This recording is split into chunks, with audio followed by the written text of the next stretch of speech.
आज किचन में बन रहा है काले तिल के लड्डू, जो मेरे घर में ना सभी का फेवरेट है।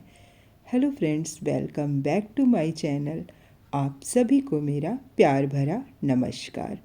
यहाँ पे मैंने ली है 2 मुट्ठी, एकदम मुट्ठी से ही लिया है, 2 मुट्ठी मूंगफली के दाने, जिसे मैंने ड्राई रोस्ट कर लिया है। और यहाँ पे लिए हैं काले तिल। तो काले तिल ये खाने वाले काले तिल हैं, जिसमें बहुत ज़्यादा मेहनत लगती है। पहले तो वॉश करते हैं, फिर इसे सुखाते हैं और फिर ये लड्डू बांधने के लिए तैयार होते हैं। तो ये सारा काम तो मेरी भाभी ने करके भेजा था। ये काले तिल मेरे मायके से आए थे, तो भाभी ने इसे अच्छे से वॉश करके, धो के, सुखा के भेजा साफ़ करके। तो अब बारी आती है इसे लड्डू बनाने की। वैसे तो हर बार मायके से लड्डू बन के आ जाते थे, पर इस बार कुछ कारणों से नहीं आया, तो फिर मैं ही इस बार लड्डू बना रही हूँ। तो यहाँ पे काले तिल भी अच्छे से हम रोस्ट कर लेंगे। तो मैं आधा आधा इसलिए इसे अलग अलग रोस्ट कर रही हूँ, क्योंकि एक तो मैं बनाऊँगी मूंगफली डाल के और एक सिर्फ काले तिल के लड्डू बनाऊँगी। तो यहाँ पे रोस्ट हो चुके हैं काले तिल हमारे अच्छे से, बिल्कुल खुशबू सी आने लगती है। बहुत ज़्यादा जलाना नहीं है, धीमी धीमी आंच पे ही इसे रोस्ट करना है। तो यहाँ पे काले तिल रोस्ट हो चुके हैं। और जब मूंगफली भी इस तरह से ठंडी हो जाए ना, तो बहुत आसानी से ये भी छूट जाती है। इसके छिलके हमें हटाने हैं। तो कोई भी किचन का टॉवल ले लें या भी कोई भी कपड़ा ले लें और उसमें ऐसे रगड़ रगड़ के इसे छुड़ा लें, तो ये बहुत अच्छे से इसके छिलके छूट जाते हैं। तो यहाँ पे मैंने भी रगड़ रगड़ के इसे छुड़ा लिया है और इसके छिलके छूट गए हैं। तो यहाँ पे क्या करते हैं, इन छिलकों को अलग कर लेते हैं। तो यहाँ पे कुछ मूंगफली में छिलके रह चुके हैं, या तो ऐसे ही छोड़ दीजिए, कोई बात नहीं, या उसे हाथों से इस तरह से निकाल लीजिए। तो यहाँ पे मुझे लगा कि स्लैब गंदा हो जाएगा, इसलिए मैं इसे बाहर साफ़ करके ले आती हूँ। तो यहाँ पे साफ़ करके बाहर ले आई हूँ और ये डस्ट थोड़ा सा गिरा हुआ था, इसे हटा देते हैं। और कोई भी कटोरी ले लेते हैं, तो इस तरह से मूंगफली के 2-2 टुकड़े हमें करने हैं। बहुत ज़्यादा महीन नहीं करना है, बस 2 टुकड़े हो जाने चाहिए। तो यहाँ पे 2 टुकड़े हो चुके हैं और साइड में कर देते हैं मूंगफली को। अब बारी आती है गुड़ की। तिल तैयार हो गया, मूंगफली तैयार हो गई और यहाँ पे गुड़ तैयार कर लेते हैं। तो गुड़ के छोटे छोटे से टुकड़े कर लेते हैं यहाँ पे।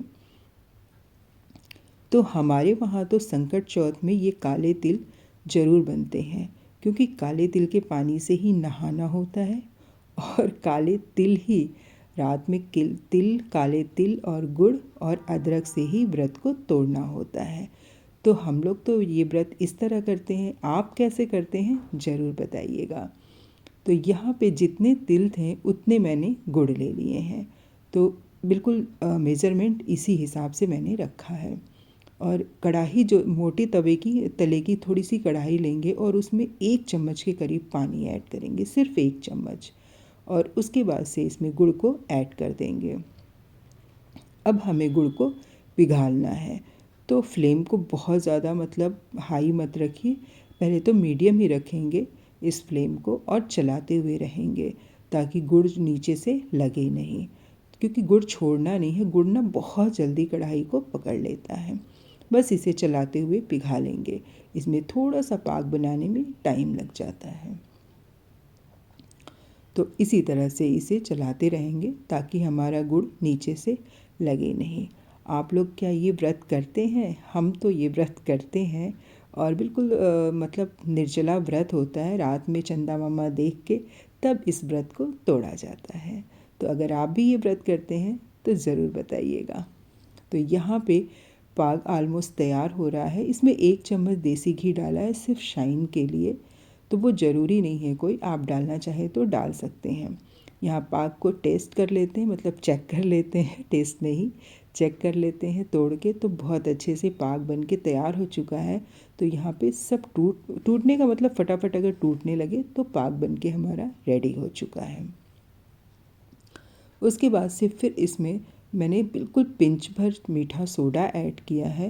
आप कर सकते हैं, अगर व्रत में खाना हो ना तो मत कीजिए, वरना ये कर सकते हैं। तो यहाँ पे मैंने पिंच भर सोडा डाला है, मीठा सोडा, और बस फटाफट से इसे मिक्स करते जाएंगे। पाक तैयार है।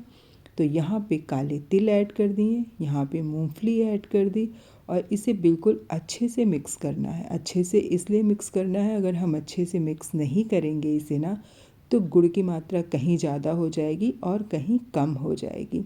इसीलिए इसे लगातार चलाते हुए, एकदम फ्लेम को धीमा रखा है मैंने, भी बंद नहीं किया है गैस।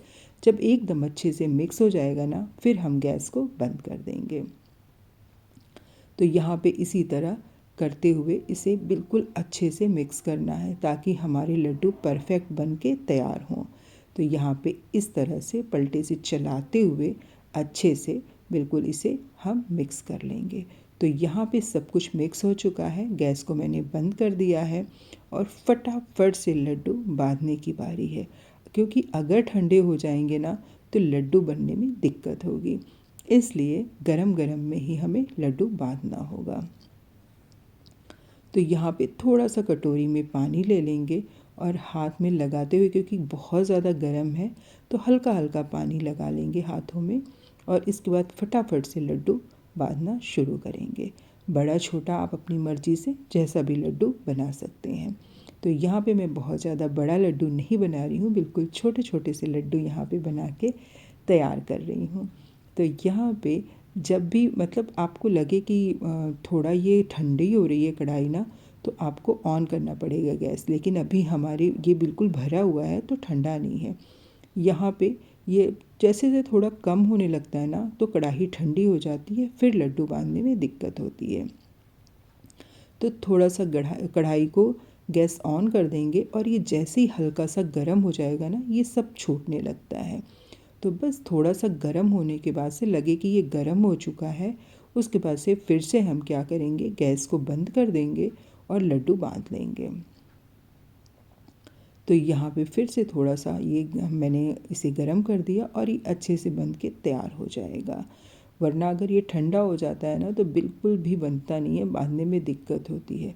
अगर 2 लोग घर में हैं, तो फटाफट से ये लड्डू दोनों मिल के बांध लें तो हो जाता है। तो यहाँ पे मेरे लड्डू बन के बिल्कुल रेडी हो चुके हैं। लास्ट लड्डू मेरा ये बन रहा है। और मेरे घर में ना, जैसे सभी को सफ़ेद तिल बहुत पसंद है, पर मेरे हस्बैंड को ना काले तिल के लड्डू बहुत ज़्यादा पसंद है। उन्हें सबसे ज़्यादा, और भी मूंगफली वगैरह कुछ नहीं डालो, बस ऐसे ही बना दो, उन्हें बहुत टेस्टी लगता है। और मेरे बच्चे मूंगफली वगैरह डाल के बना दो, उन्हें टेस्टी लगता है। तो मेरे घर में तो ये बच्चों का और हस्बैंड का फेवरेट है। तो लड्डू तो बन के रेडी हैं। तो चलिए फिर मिलते हैं आपसे किसी नई रेसिपी के साथ। तब तक के लिए बाय बाय, टेक केयर।